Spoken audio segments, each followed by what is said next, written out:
play, we see that it closed at the high region of the short-term push and play at the upside, which is also that overextended high region. That you close wick rejecting right at the high region of, so it's like a pull lower. Now, daily. You are doing the 14th, yeah.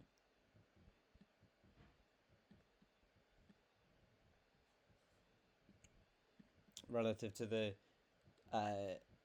for the motions in daily block close prior to the 14th, what do you know? You're also wick rejecting at the overextended high region of a short-term push and play to the upside, signifying a possible reversal as nearing of some sort relative to the daily short-term 12-hour.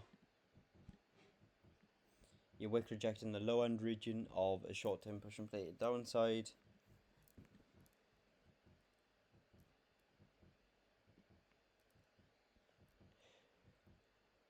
It's like you pull higher. Now, this looks good. So,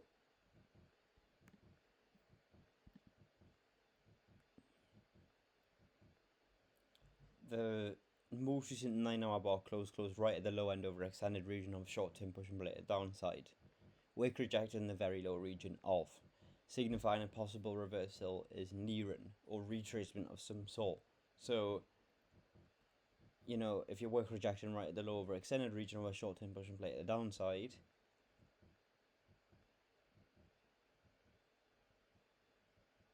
it is likely to possibly result in some sort of a retracement nearing, which is also backing up the 12-hour case for pushing higher.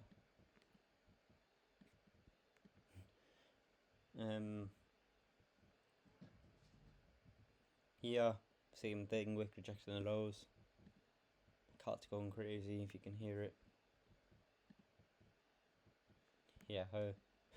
It.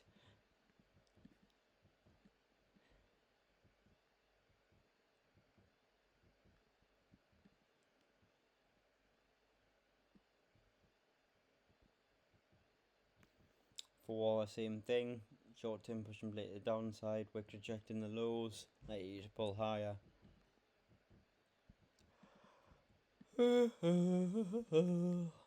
3-hour looks even better. You wick rejecting the low over extended region of a short term pushing play at the downside. You know, it's just the same things over and over again, you know. And what does this indicate? It indicates and suggests that some sort of a retracement to the upside is nearing because you're wick rejecting the lows. Closing right at the lower extended region, wick rejecting. It's likely to possibly pull higher a bit, which is also in the same context of the 12. Of course, you'd be considering the daily, wick rejecting the highs, but with all these time frames, it's likely that over the next like 4 hours, universally, it's poised to push higher. So same thing here. And then you see how the 1 hour setup, if the 1 hour setup kind of bearish, then you would simply want to see it set up appropriately, because you would be like, well, that bearishness could take hold and build momentum based on the daily and also the weekly, but that's not the case. It closed wick rejecting right at the lows. Just look for a setup off the bat, meaning an ISLQS and strong bar close. What do you get? There's your range. Push lower. Okay, you do push lower kind of off the bat, but still, I would still consider this. And then anyway, you have a strong bar close at a region of the playable range where there's enough range to play, sufficient portion of the playable range left. Didn't close right at the highs, for example. And then based on the probability of this direction playing out, you wouldn't want any big of a stop loss other than looking at this price action to the left.